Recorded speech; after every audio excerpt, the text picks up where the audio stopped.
Намаздың негізгі құрылымдық бірлігін рәкағат деп атайды. Әрбір намаздың өзіндік рәкағат саны бар. Рәкағат жасау барысында адамның дене тұрысы өзгеріп отырады. Алғашқы тұрыс бұл қиям деп аталады. Аяқта тік тұрып, иықтың жоғарғы және төменгі бұлшықеттерін бос ұстайды. Бұлшықеттердің қозғалысы қан айналымының жұмысына оң әсер береді. Келесі тұрыс рукух деп аталады. Бел бұлшықеттері, сан мен балтыр бұлшықеттері жақсы созылады. Кеуденің жоғарғы тұсына қан барады. Қарын мен бүйрек бұлшықеттерін сергітеді. Кейін қайтадан қиям тұрысына оралады. Кеуде тұсына келген жаңа қан қайтадан тік тұрғанда кері қайтады. Дене тағы да босаңсиды. Келесі тұрыс сәжде деп аталады. Бұл тұрыс қарын бұлшықеттерінің нығаюына ықпал етеді. Дененің жоғарғы жағына қан айналымы күшейеді. Әсіресе өкпе мен миға қан барады. Қан мидағы токсиндерді жуып тазалайды. Жоғары қан қысымын төмендетеді. Бұлшықеттердің иілгіштігін арттырады.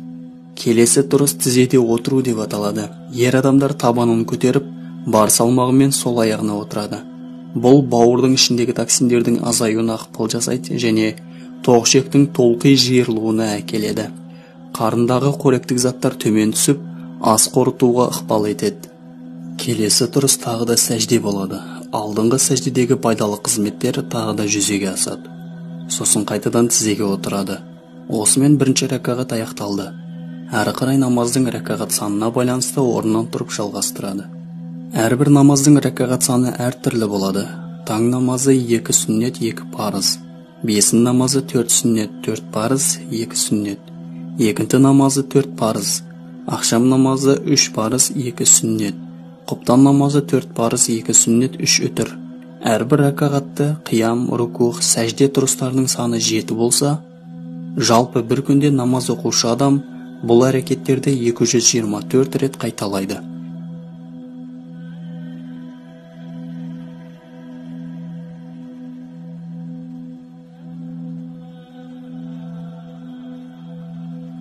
Әрбір намаздан соң 33 рет Субханалла, 33 рет Әлхамдулилля, 33 рет Аллаху Акбар деп тәсбih тартады.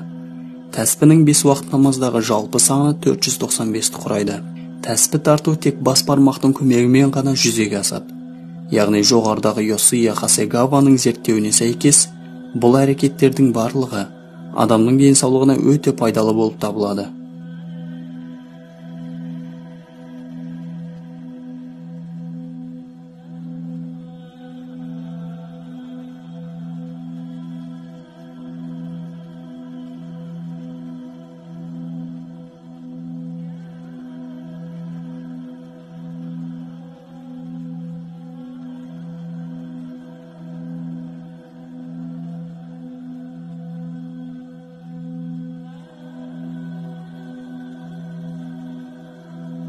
Ескере кетейік, бұл тек парыз бен сүннет намаздарына қатысты.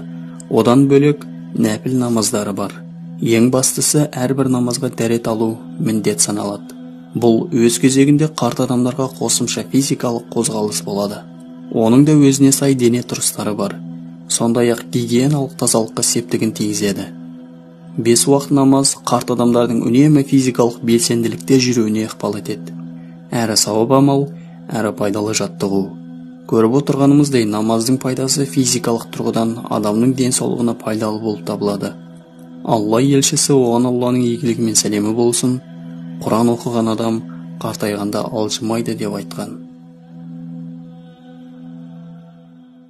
وَالنَّجْمِ إِذَا هَوَى مَا ضَلَّ صَاحِبُكُمْ وَمَا غَوَى وَمَا يَنطِقُ عَنِ الْهَوَى إِنْ هُوَ إِلَّا وَحْيٌ يُوحَى عَلَّمَهُ شَدِيدُ الْقُوَى